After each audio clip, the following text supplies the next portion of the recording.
Les éditions Ibidoun sont une maison d'édition de livres créée en 2011 en France et orientée vers l'Afrique. C'est notre stratégie de différenciation, l'Afrique. Nous prônons et soutenons l'authenticité et l'africanité, mais aussi le métissage culturel et l'universalité pour une meilleure compréhension des êtres, de l'humain et du monde. Nos origines. Nos origines sont d'abord africaines. D'abord, l'origine de notre nom, Ibidoun. Ibidoun, c'est le prénom que portait ma grand-mère maternelle, Mémé Ibidoun, alias Louise Ibidoun Adjaïpe Merento comme l'envie, paix à son âme. Que signifie Ibidoun? C'est un prénom d'origine Yoruba. La langue Yoruba est généralement parlée au Nigeria, Bénin, Togo, Ghana, mais aussi en suivant le périple du commerce transatlantique, c'est-à-dire la traite négrière.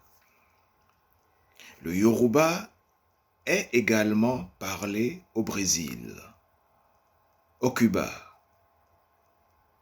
Haïti, Louisiane aux États-Unis et probablement d'autres lieux encore. Ibidoun veut dire ici est bon, ici est meilleur. Ibi, ça veut dire ici, et Doun, bon ou meilleur.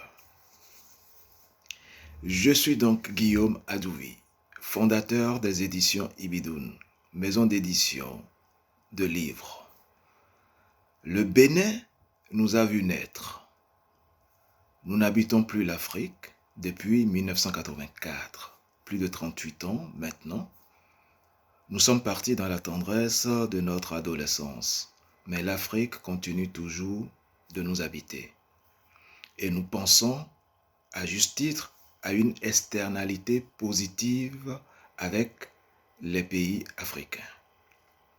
C'est pourquoi nous avons choisi ce canal, ce métier de la chaîne du livre, ce canal qui est celui du soutien à la création des œuvres de l'esprit et celui du soutien également à la transmission du savoir pour faire rayonner d'abord le Bénin et tout le continent africain et tous les afro-descendants où qu'ils se trouvent, les diasporas africaines, tout en laissant libre cours de créativité littéraire, de témoignages d'expérience et de compétences aux Africains, tant de l'intérieur que de l'extérieur, mais aussi aux afro-descendants, aux afropéens, dans toute leur substantialité. Dans les domaines des sciences humaines et sociales et de la littérature générale, les contes et légendes d'Afrique, des Antilles, des Caraïbes, la culture et les pratiques traditionnelles et coutumières, les connaissances endogènes de l'Afrique, etc. En Afrique, nos racines donc. L'Afrique, parlons-en. L'Afrique constitue un cas d'école unique au monde. Peut-être bien, mais aucune statistique ne nous apprendra en revanche la beauté singulière de ce continent où l'on rencontre des gens terriblement attachants. Cela ne suffit malheureusement pas, n'est-ce pas, qu'ils soient juste attachants. En Afrique, on y meurt beaucoup, comme partout ailleurs, mais très facilement comme on est né, malheureusement, dans l'extrême pauvreté, de la faim ou des maladies opportunistes. L'Afrique, c'est ça et bien d'autres bonnes choses à la fois que vous n'appréhenderez que quand vous vous rendrez en Afrique. La beauté de l'Afrique vous retiendra en Afrique. Ça, j'en suis certain. Qu'on soit africain ou non, ami étranger de l'Afrique ou non, il y a parfois de quoi être révolté de ce qu'en Afrique, la faim tue plus que toutes les maladies infectieuses du continent réuni.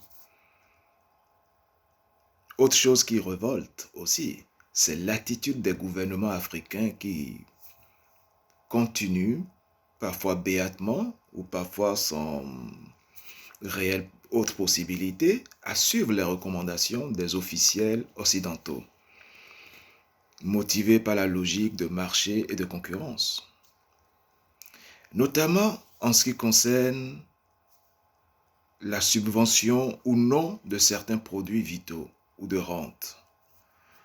L'Afrique ne protège pas assez son industrie naissante. Il urge d'ailleurs que le gouvernement africain se réveille et rompe de façon radicale avec une certaine tendance des pouvoirs occidentaux et des institutions financières internationales à leur imposer des politiques économiques inadéquates, inadaptées aux réalités locales.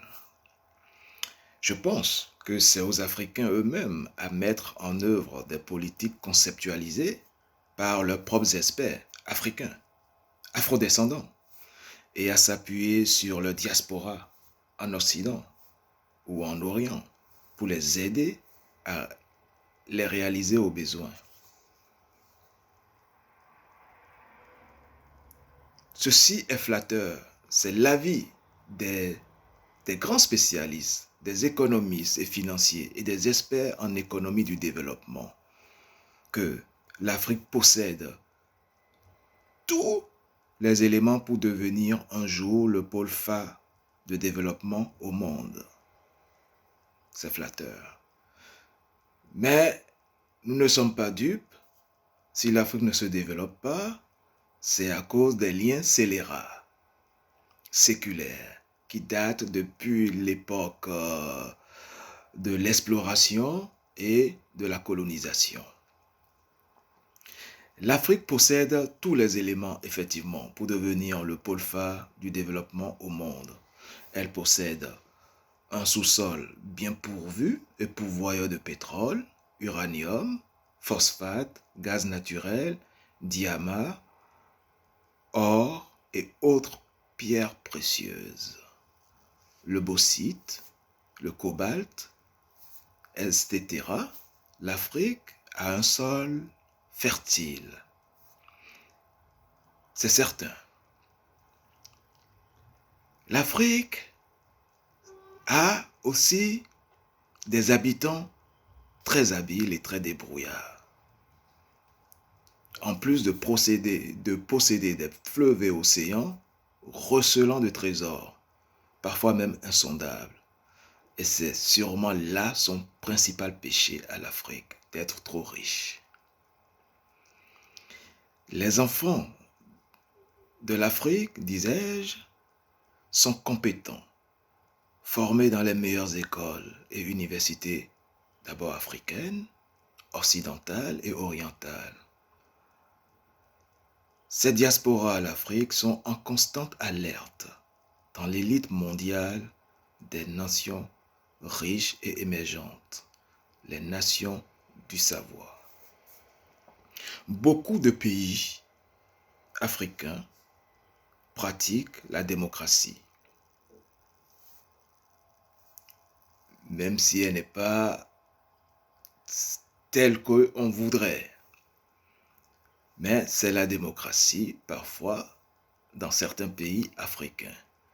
Qu'elle soit dite, cette démocratie représentative, c'est-à-dire qui désigne les élus du peuple, responsables de la gestion de la souveraineté de l'État, ou que cette démocratie soit dite participative, c'est-à-dire qui gère la souveraineté du peuple par l'intermédiaire de la société civile. Et pourtant, beaucoup de pays africains sont aujourd'hui en proie au totalitarisme, à la dictature, aux élections truquées, aux révisions opportunistes des la constitution du pays pour pouvoir faire un deuxième, voire troisième ou quatrième mandat, alors que la constitution initiale ne prévoit pas. Beaucoup de pays ont leur constitution qui limite le nombre de mandats à effectuer par les chefs d'État à 2. C'est une fois, renouvelable une fois.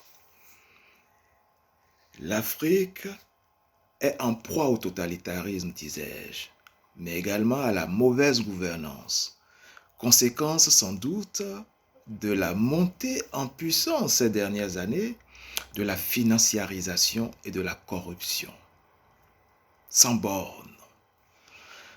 Dans un système africain, excusez-moi le terme, quasi failli et en constante dérive monarchique ou autocratique, monarchique car on voudrait sous certains cieux que le père et le fils remplacent le père et continue à poursuivre l'œuvre entreprise par le père qui n'a pas pu la terminer. Tiens donc. L'Afrique aussi, à y regarder de plus près, c'est des connexions mafieuses avec l'Occident, où les anciens colons et leurs héritiers n'hésitent pas à perpétuer la tradition de pillage du continent noir, en servant de réceptacle et de receleur aux délinquants financiers et trafiquants de tout genre africains. Les hauts perchés au pouvoir s'associent avec les anciens colons ou leurs affidés.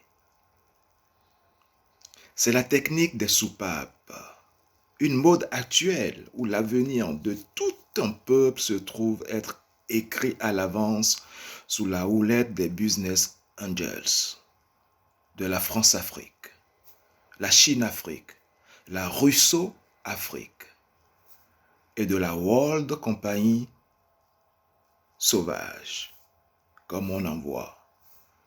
Mais avec les cris des paragons, le mal est forcément fait, le crime signé et les criminels authentifiés.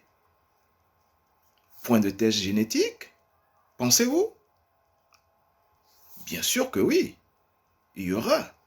Et on peut faire des tests génétiques pour savoir, pour remonter à comment les ressources sont détournées et pillées. Et même les revenus sont détournés et rapatriés en Occident pour enrichir les banques et les industries des pays occidentaux au détriment de l'Afrique et des pauvres populations africaines.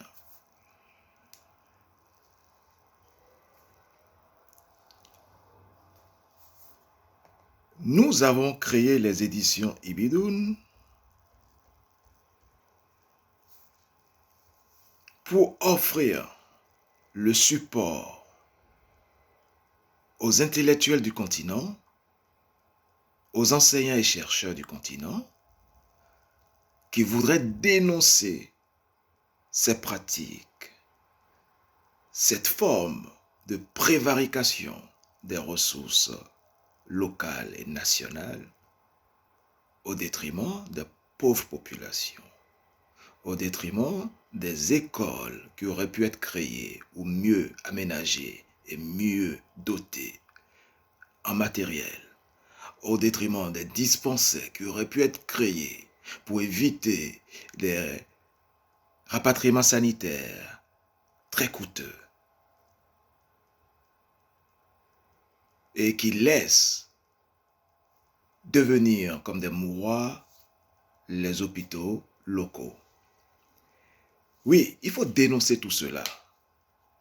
Il faut que nous soyons, que vous soyez de plus en plus nombreux à dénoncer cela, à apprendre à vous saisir de la plume pour dénoncer cela, comme nos grands-parents, nos aînés hier ont poussé le grand cri nègre du fond de leur poitrail pour dénoncer les conditions nègres avec la négritude. Oui, vous intellectuels, enseignants, chercheurs, cadre de l'administration qui m'écoutez aujourd'hui, vous avez la possibilité d'écrire à votre rythme, d'être accompagné par nous ou d'autres. Mais quand vous aurez fini votre rédaction, nous serons là pour vous offrir la tribune, le support pour publier votre livre, votre ouvrage, qui servira à faire connaître les difficultés, mais aussi les problématiques soulevées et qui causent problème sur le continent. Notre maison d'édition de livres est orientée vers l'Afrique. Dans les métiers de la chaîne du livre, nous avons opté pour l'édition, la diffusion et la distribution de livres, la librairie générale et la vente en ligne et à distance de livres importés de l'espace francophone mondial, plus exactement de l'Afrique, et non distribués en France ou dans l'espace francophone européen, les pays du Benelux et le Québec. L'édition de livres représente 70% de notre activité. Nous ambitionnons regrouper une frange porteuse d'espérance des meilleurs écrivains et auteurs contemporains africains et afrodescendants, des Antilles également.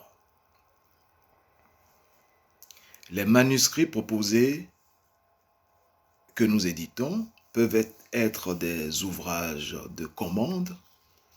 Dans ce cas, c'est nous qui offrons une avance à l'auteur pour écrire sur un sujet donné. Ils peuvent être, ces manuscrits, aussi des œuvres précédemment publiées par l'écrivain, mais libres de droit. Sinon, ils sont soumis à l'appréciation de notre comité de lecture et ne bénéficient que des conditions générales de contrat d'édition classique. L'activité, vous devez le savoir, puisque on voit que beaucoup de procès sont faits ci et là aux maisons d'édition. Sachez qu'elles ne sont pas toutes de mauvaise foi. L'activité d'édition de livres est plus que dans d'autres secteurs une activité à développement lent. En général, les éditeurs mettent au minimum 3 à 5 années à constituer un catalogue de livres commercialisés conséquent, permettant de ne pas fonctionner uniquement sur l'exploitation des nouveautés. Notre chance à nous, maison d'édition, les éditions Ibidoun, c'est de posséder déjà un catalogue de livres commercialisés d'une trentaine de titres. Je vous disais que nous sommes présents sur le marché depuis 2011. Donc nous disposons d'un catalogue de livres d'une trentaine de titres. Nous approchons la cinquantaine bientôt. Je n'ai pas dit quarantaine parce que il y a déjà disponible trentaine et d'ici la fin du printemps prochain, nous mettrons 8 à 9 titres nouveaux sur le marché. Donc, dans l'optique de ramener le livre vers la base, c'est le lectorat populaire à revenus modestes d'Afrique francophone, c'est ce qui nous intéresse. Nous sommes aussi en train de créer notre propre réseau de distribution et de librairies généralistes autonomes en Afrique. Nous avons vécu une expérience au Bénin, à Cotonou, dans les années 2010, où nous étions installés notre librairie Culturama était installé au stade de l'amitié de Kourounou, aujourd'hui baptisé stade du général Mathieu Kérékou.